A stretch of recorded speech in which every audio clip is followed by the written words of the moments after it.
ഷേക്കിന്റെ റെസിപ്പിയാണ്. വെറും milk shake അല്ല കേട്ടോ നമ്മളിന്നുണ്ടാക്കുന്നത് ചോക്ലേറ്റ് മിൽക്ക് ഷേക്കാണ്. നമ്മുടെ കുട്ടികൾക്കൊക്കെ വളരെ ഇഷ്ടപ്പെടുന്ന ഒരു റെസിപ്പിയാണ്. അപ്പൊ ഒട്ടും സമയം കളയണ്ട, നമുക്ക് നമ്മുടെ വീഡിയോയിലോട്ട് പോവാം. വീഡിയോയിലോട്ട് പോകാൻ നമ്മൾ ഡയറി മിൽക്കിന്റെ ഷേക്കാണ് തയ്യാറാക്കുന്നത്. ചോക്ലേറ്റ് മിൽക്ക് ഷേക്കാണ്. അപ്പൊ ഇഷ്ടമുള്ളവർക്ക് നമുക്ക് കിറ്റ്കാറ്റ് വേണമെങ്കിൽ അതെടുക്കാം. ഇന്ന ചോക്ലേറ്റ് വേണമെന്നില്ല, ഇഷ്ടമുള്ള നമുക്ക് നമ്മുടെ ഇഷ്ടത്തിനനുസരിച്ചിട്ട് നമുക്ക് എടുക്കാം. അപ്പൊ ഞാൻ ഇവിടെ എടുത്തിരിക്കുന്നത് ഡയറി മിൽക്ക്. അപ്പൊ നമുക്ക് പെട്ടെന്ന് നമ്മൾ തയ്യാറാക്കി എടുക്കാൻ പറ്റും. അപ്പോൾ ഇത് നമുക്കൊരു മിക്സിയുടെ ജാറിലേക്ക് ഇത് നല്ല തണുത്തിട്ടുള്ള പാലാണ്. നമ്മൾ ഫ്രീസറിൽ വെച്ചിട്ട് നന്നായിട്ട് തണുപ്പിച്ചെടുത്തിട്ടുള്ള പാലാണ്. നമ്മൾ തിളപ്പിച്ചതിന് ശേഷം ചൂടാറി കഴിഞ്ഞതിന് ശേഷം നമ്മൾ ഫ്രിഡ്ജിൽ വെച്ചിട്ട് തണുപ്പിച്ചെടുത്തിട്ടുള്ള പാലാണ്. ഒരു ഗ്ലാസ് വെച്ചെടുക്കാം.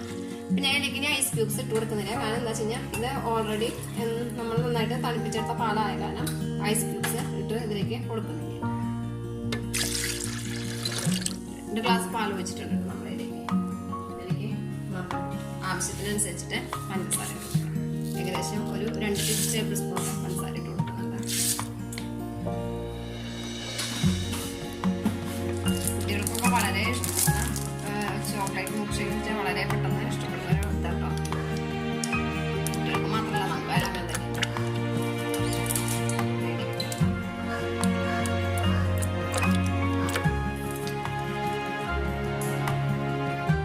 നമ്മള് ഡയറി മിൽക്ക് ഇതിലേക്ക് പൊട്ടിച്ചിട്ടുണ്ട്. ഏകദേശം ഒരു 4 പാക്കറ്റ് ഡയറി മിൽക്കോളം ഇതിലേക്ക് പൊട്ടിച്ചിട്ടിട്ടുണ്ട്. നമുക്ക് നന്നായിട്ടൊന്ന് അടിച്ചെടുത്തിട്ടുണ്ട്. നമ്മളിത് നന്നായിട്ട് അടിച്ചെടുത്തിട്ടുണ്ട്. നമുക്ക് ഇതിനൊരു അതായത് നമ്മൾ ഗ്ലാസ്സിലേക്ക് വെക്കും.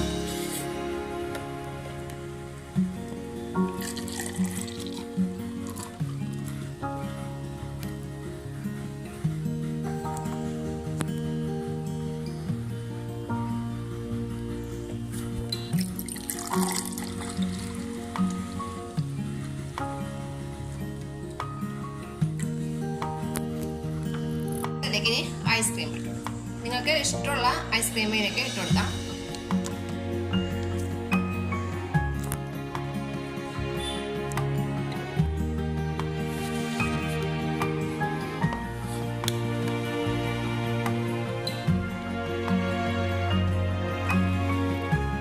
ഇതിന് പിന്നെ നമുക്ക് ഗ്രേറ്റ് ചെയ്ത് വെച്ചേക്കണം കുറച്ച് ഇതിട്ട് കൊടുക്കാം. ഡയറി മിൽക്കിന്റെ കുറച്ച് പീസസ് കൊടുക്കാം.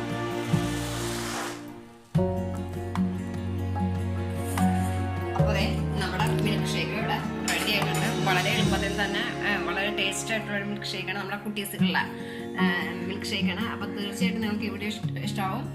ഇഷ്ടപ്പെട്ടെങ്കിൽ വീഡിയോ ലൈക്ക് ചെയ്യുക, ഷെയർ ചെയ്യുക, സബ്സ്ക്രൈബ് ചെയ്യുക. അപ്പോൾ അടുത്ത വീഡിയോ കിട്ടും. പിന്നെ കാണാം.